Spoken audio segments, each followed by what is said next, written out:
Pike for me are a very interesting species. I've done quite a bit of pike fishing on my local River Medway and on the Wye, and also on gravel pits. They're amazing creatures, and especially in clear water, the markings can be spectacular.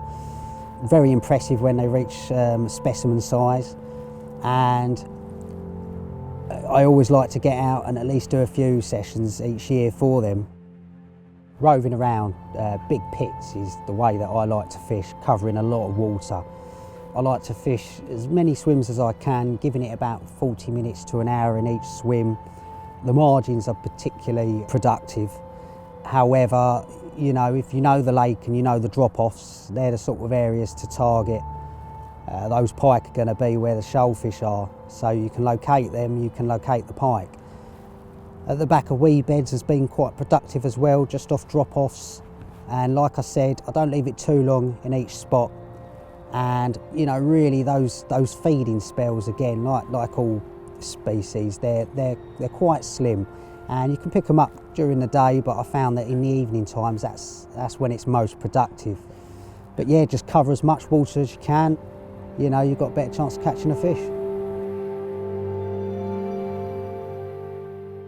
With my pike fishing, I like to use braid, usually in 45 or 55 pounds. Braid has no stretch in it, so you're going to get really good bite indication, and that's very important when you're fishing for pike. Onto the braid, I slide a rum ring onto that, which is a resistance-free rum ring, and then a buffer bead.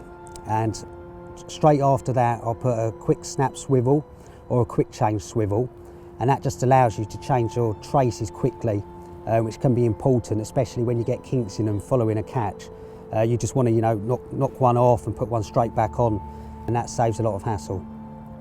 I like to use pike floats, especially when I'm roving. I don't want to carry alarms about with me and have the whole drop-off setup, and the piker ones are the ones that I tend to use for my fishing. Really buoyant, and you know, the inline ones just slide straight up the line. Obviously, when using that setup, you need to have a stop knot. I like to use the marker gum as a stop knot, and then ideally you have a bead underneath that, but I find that it doesn't pull through the float, so that tends to be enough to actually stop the float and give you that indication when the pike takes the bait. I don't fish it cocked, I always fish it over depth, so the float is effectively laying on the water's surface, and when a pike picks that bait up, you'll get a couple of little twitches and you can see the ripples around the float. It's very exciting stuff, and then the float will just slightly cock and then slide away. I've recently changed over to the E-Sox Drennan Piker rods, which are just fantastic for getting those dead baits out at distance, because they've got the backbone that you need, but with the tapered ends, you know, you get that nice feel at the top of the rod when you hook a fish, which is really important for not losing them, especially on those really heavy head shakes that the pike are notorious for doing. So perfect rod for piking, and you know, the distance you can get on them since I've been using them has been great. You can really get that bait where you want it.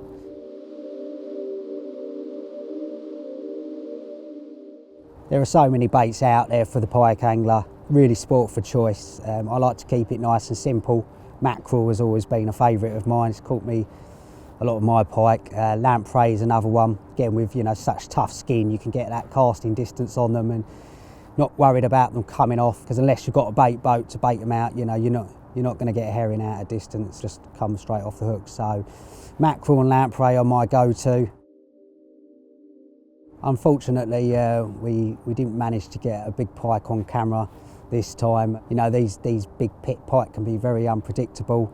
We managed to catch a small one, a small jack, but unfortunately that big one avoided us this time. But you know, as you can see, it's a classic example of a clear water gravel pit pike, where those colours are really exaggerated on its flank. On closer inspection, it had some bite marks on it, which were ultimately from the fish we were trying to catch. It's definitely inspired me to get back out and have a go for that one that grabbed it.